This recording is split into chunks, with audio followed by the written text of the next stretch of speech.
Pour rappel, l'ensemble des synthèses annuelles des dénombrements de la mi-janvier sont disponibles sur le site internet de la LPO, donc c'est-à-dire une publication annuelle dans une synthèse principale, mais également une annexe fiche espèce, donc avec les détails des données espèces, effectifs, distribution et tendance, et également une annexe Nicole-Cotier, donc produite par Roger Maillot et l'OFB. Donc, les résultats de 2022. Donc, premièrement, la date du comptage, Caroline en a parlé, était fixée l'an dernier au 15 et 16 janvier, soit un week-end. Il est intégré à l'African Eurasian Waterbird Census. Et ce comptage en France a reposé sur la participation de plus de 2100 observateurs, donc soit des bénévoles, soit des salariés issus de plus de 250 structures et organismes, et il repose sur la coordination de 76 coordinateurs locaux. Donc, et au total, l'ensemble de cette participation a permis de dénombrer 480 sites ou zones humides. Donc, 480 sites fonctionnels, cela représente en gros une couverture de 92% des sites en 2022. Donc, site fonctionnel, petit rappel, cela représente un espace géographique au sein duquel les oiseaux vont pouvoir satisfaire leurs exigences écologiques de façon durable. Donc, cela comprend les zones de repos, principales ou alternatives. Donc, on parle de dortoirs pour les oies et les laridés, les remises pour les canards, ou encore les reposoirs pour les limicoles. Donc, sur ces espaces, les oiseaux vont pouvoir satisfaire leurs activités de confort, c'est-à-dire le repos, la toilette ou encore les parades. Ça regroupe ensuite les habitats alimentaires des espèces, donc qu'ils soient principaux ou alternatifs, et qui sont fréquentés pour la recherche et l'acquisition de nourriture, et qui sont situés à des distances variables des zones de repos. Et ensuite, bien sûr, ça comprend également les axes de déplacement entre les zones de repos et les habitats alimentaires. Et sur ces 480 sites fonctionnels, en moyenne, ces 5 dernières années, 46 sites fonctionnels atteignent en France à la mi-janvier les critères de zone humide d'importance internationale pour les oiseaux d'eau. Donc, comment sont définis ces critères? C'est sur la base de la Convention de Ramsar, qui considère qu'une zone humide devrait être considérée comme un site d'importance internationale si elle abrite habituellement 20 000 oiseaux d'eau ou plus. Donc, en France, cela concerne 28 sites. Ensuite, selon le critère 6,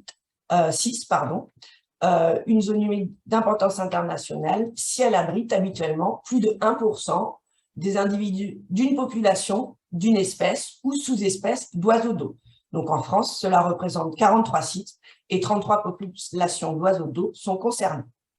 Ensuite, sur la couverture spatiale, donc dans le top des 3 sites nationaux, bien sûr, la Camargue en premier, avec plus de 200 000 individus dénombrés, et ensuite les Pertuis charentais, avec la réserve de Moiseau-Léron et la baie de l'Aiguillon, où à peu près 100 000 individus sont recensés tous les ans. Et ensuite, je rajoute quand même le top 4, le lac du Der, où près de 86 000 individus ont été recensés. Donc, je vais faire une petite explication quand même des particularités des sites. Donc, la Camargue demeure le premier site fonctionnel du comptage de la mi-janvier, avec quelques 200 000 individus dénombrés chaque année, et il est reconnu d'importance internationale pour 14 populations d'oiseaux d'eau, notamment principalement les anatidés. Donc, on peut citer le cygne tuberculé, mais surtout, on citera la sarcelle vivère ou encore le canard siffleur. Il est également reconnu d'importance internationale pour l'accueil de grands échassiers, comme le flamant rose, bien sûr, ou encore l'ibis falcinelle, et plus récemment la grue sans vague. Côté limicole, d'importants effectifs de bécassos variables sont également recensés sur le site, et pour une ambiance plus méditerranéenne, on dénombre aussi environ 1000 bécassos minutes. Le site est ensuite particulièrement vaste, et donc, selon les difficultés d'accès au site, ce comptage mobilise à la fois des visites terrain et des prospections en avion. Donc, ce site, si vous voulez en savoir plus sur l'organisation des comptages et les tendances espèces, il a été l'objet d'un zoom site, en 2020, dans la synthèse 2021. Ensuite, les Pertuis charentais, donc là, qui sont situés sur la voie de migration Est-Atlantique, donc avec les 2e et 3e sites français de la mi-janvier, donc qui sont principalement des zones d'hivernage pour les limicoles, donc avec près de 70% des effectifs qui sont recensés, qui concernent ce groupe. Donc on citera le bécasseau maubèche, la barjaque noire, les bécasseaux variables, grand gravelot et autres, donc qui trouvent des conditions d'hivernage optimales en raison des très grandes surfaces de vasières intertidales du secteur. Les effectifs d'anatidés ne sont pas en reste, on peut citer notamment le tadorne de Belon ou encore la bernache cravant.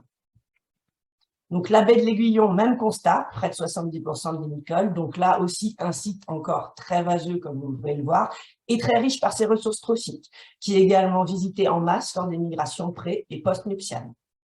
Et enfin, le lac du Der, donc en 4e position, un site intérieur, donc qui a fait l'objet de cette année du Zoom site de la synthèse. Donc, c'est un site assez récent, le lac du Der ayant été créé en 1974 afin de réguler la rivière Marne. Donc, c'est un lac qui est interconnecté avec d'autres pièces d'eau, donc étangs et gravières, donc qui sont également d'importance, avec également des zones d'herbage et de cultures avoisinantes fréquentées par les oiseaux d'eau.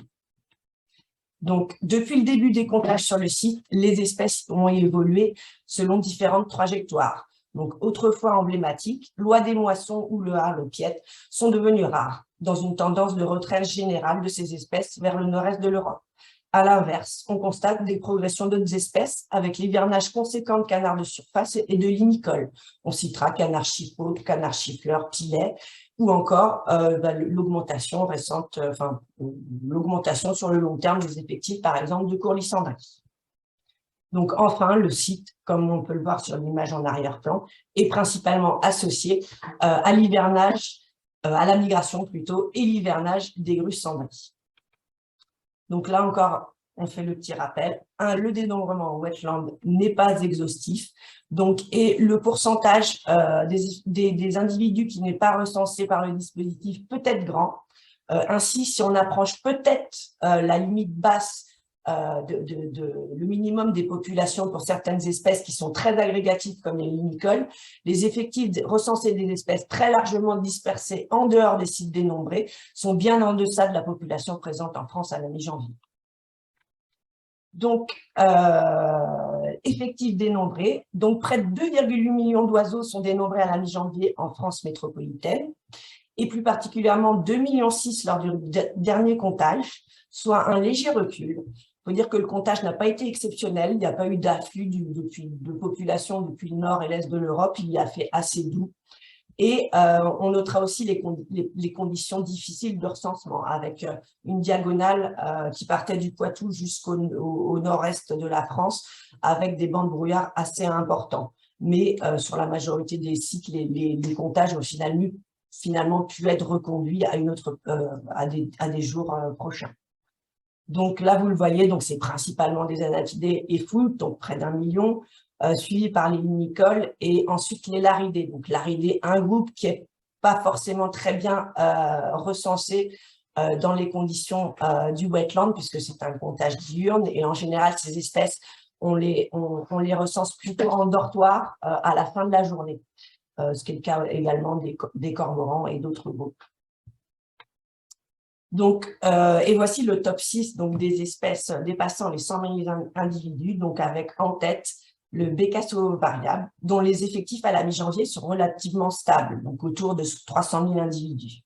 Ensuite, le canard colvert, lui, qui est largement réparti sur près de 452 sites côtiers ou intérieurs, tout comme la foulque d'ailleurs. Et donc, ces deux espèces, elles sont plutôt sur le court terme en déclin, malgré une augmentation de leurs effectifs sur le long terme. Donc, c'est une tendance qu'on observe également sur les voies de migration pour ces deux espèces. Ensuite, la sarcelle d'hiver. Donc, petite par sa taille, elle est assez sensible au froid et elle est prisée par la chasse. Elle répond donc assez bien à la création d'espaces protégés. Donc, ce qu'on a observé sur le long terme en France avec une augmentation des populations. Et depuis, sur le court terme, les effectifs à la mi-janvier sont assez stables. Ensuite, la grue cendrée, avec une tradition d'hivernage qui est assez récente et une augmentation exponentielle en France de ses effectifs lors du comptage. Et puis ensuite, les bernaches cravants, qui affectionnent particulièrement les herbiers de zoster présents sur le littoral atlantique français et qui sont plutôt dans une tendance stable. Donc, je reviens sur les sites d'importance internationale. Donc, cela concerne 29 espèces, donc en tout 33 populations, mais là, je vais revenir aux espèces. On pourra citer notamment, donc, comme précédemment, la bernache cravant. Donc, 31% des effectifs de la mi-janvier sont recensés en France pour cette population.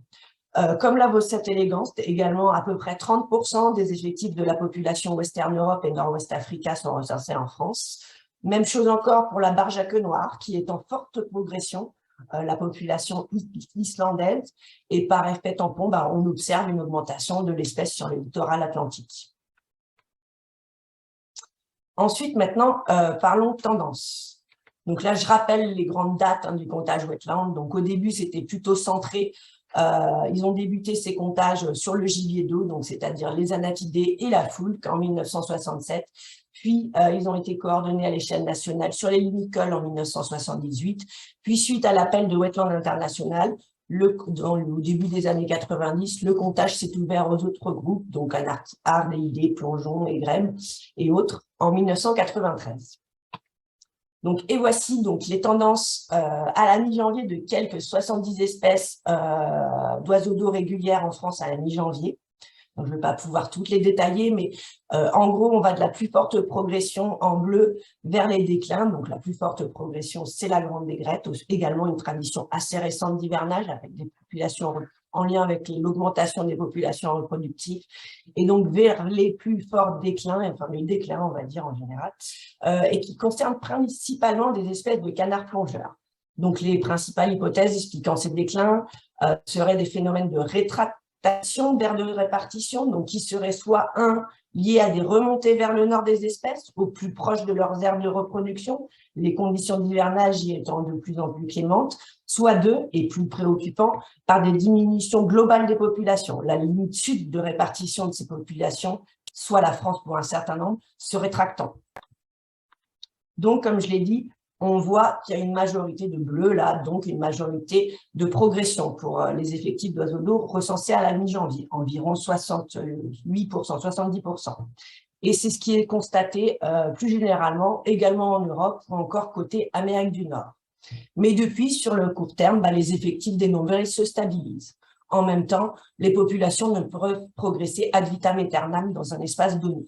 Et aujourd'hui, une majorité d'espèces présentent des effectifs stables et une proportion quasi équivalente, 25-25%, d'espèces qui déclinent ou qui augmentent. Et donc, ainsi, les effectifs d'oiseaux ont progressé de près de 131% depuis 1980. Donc, on prend souvent 1980 car c'est une référence pour mesurer en fait les progrès qui ont été mis en place depuis l'application de la directive oiseaux de 1979. Donc 1980, c'est souvent la référence que vous verrez pour la période. Donc sur le plus court terme, là aussi, on observe une stabilisation là sur ce graphe des effectifs d'oiseaux d'eau recensés à la mi-janvier. Donc, et ce sont donc, on l'a vu précédemment, principalement les grands échassiers qui ont plus progressé, donc probablement en lien avec l'essor de leur population reproductrice et des conditions d'hivernage plus clémentes en France pour eux. Les limicoles également, principalement côtiers, qui répondent facilement à l'instauration d'aires protégées en lien avec leur caractère très agrégatif sur site. Et ensuite, donc, on observe un petit peu plus de stabilité pour les plongeons et les grèbes, l'augmentation des plongeons finalement masquant la diminution des grèbes. Et enfin, donc les anatidés qui progressent également depuis 1980, mais finalement beaucoup moins que les autres groupes. Donc, et comment expliquer ces tendances? Eh bien sûr, c'est multifactoriel. Il faut rappeler que les populations d'oiseaux d'eau étaient au plus bas dans les premières décennies du XXe siècle. Et c'est d'ailleurs ce qui a motivé le début des comptages wetland et les associations à se focaliser sur la conservation des oiseaux d'eau et des zones humides.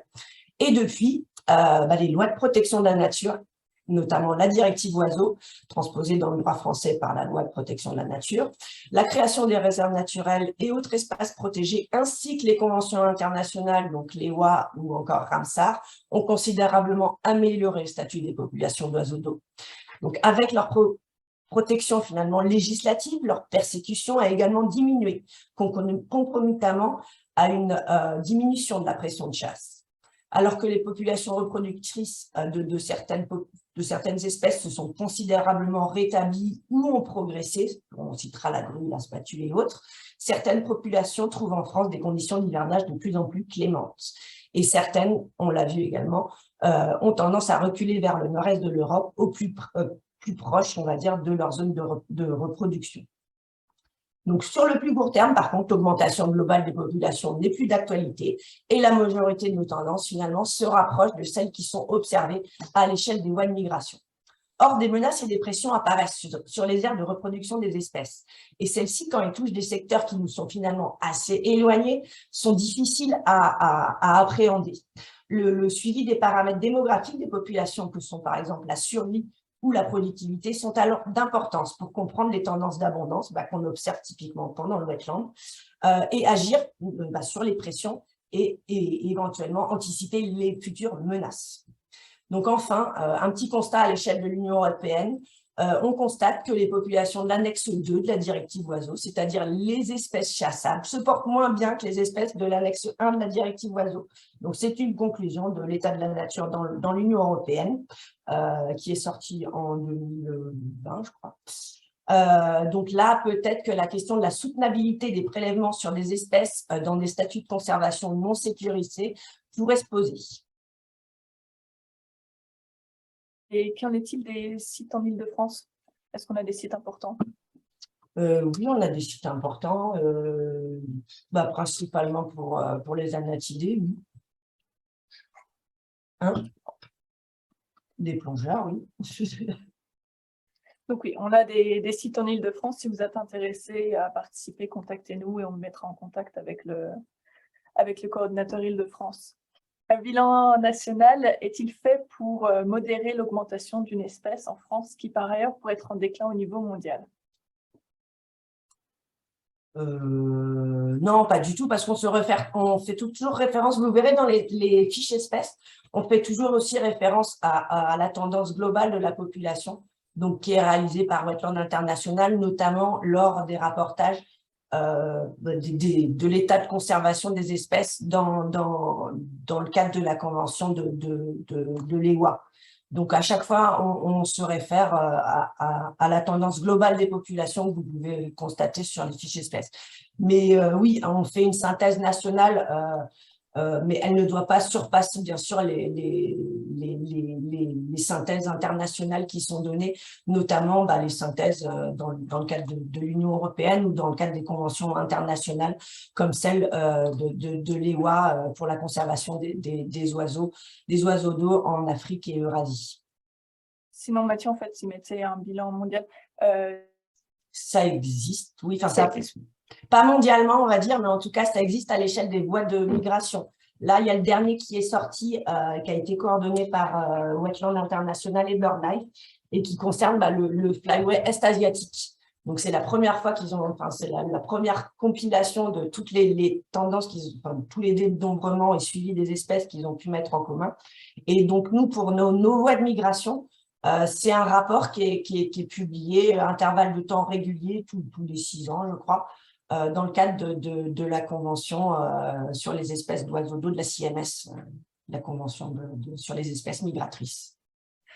Les données de la station ornithologique suisse sont-elles prises en compte dans les totaux du lac Léman? Oui, donc on transmet de notre côté les données à Wetland International et bien sûr les Suisses transmettent de leur côté également les données du lac Léman côté suisse. Et il y a une coordination sur le site qui est faite conjointement entre les équipes suisses et les équipes françaises, comme ce qui peut être fait aussi sur le cours du Rhin entre les équipes allemandes et les équipes françaises. Donc c'est vraiment des coordinations, enfin des census qui sont coordonnés également à l'échelle des frontières de la France. Par contre, dans la synthèse wetland, la synthèse nationale, on n'a pas les comptages suisses qui sont intégrés. Exactement. C'est par, en fait, ça monte à Wetland International qu'eux vont faire les totaux, mais par contre, dans la synthèse nationale, on n'a que les données du côté français. Est-ce que les critères d'effectifs d'oiseaux pour le site d'importance internationale sont valables seulement pour la métropole? Non, pas du tout. Il suffit de prendre, en fait, vous avez faudrait qu'on mette à disposition sur le site internet tous les liens, mais vous avez le portail sur les oiseaux d'eau de Wetland International qui vous permet de retrouver sur votre voie de migration, par exemple, si je suis dans les DOM ou les TOM, si je suis en Guyane, je peux cliquer sur la Guyane et retrouver toutes les populations et les critères 1% de la population concernée pour ma voie de migration. Donc, c'est international et maintenant, c'est même disponible donc, pour la voie de migration Australasie. Donc, oui, c'est disponible. Il faudrait qu'on mette ça sur le site Internet, c'est vrai, du comptage wetland en France. Fabien, tu voulais ajouter quelque chose à ce sujet? Ouais, juste, alors je sais pas si on m'entend bien, mais Si, on t'entend, c'est bon. pour le critère 20 000 oiseaux d'eau, c'est valable donc à l'échelle nationale, mais en fait à l'échelle internationale, c'est le même critère pour l'ensemble des pays. Oui, c'est ça, tout à fait. C'est une convention Ramsar, c'est une convention internationale.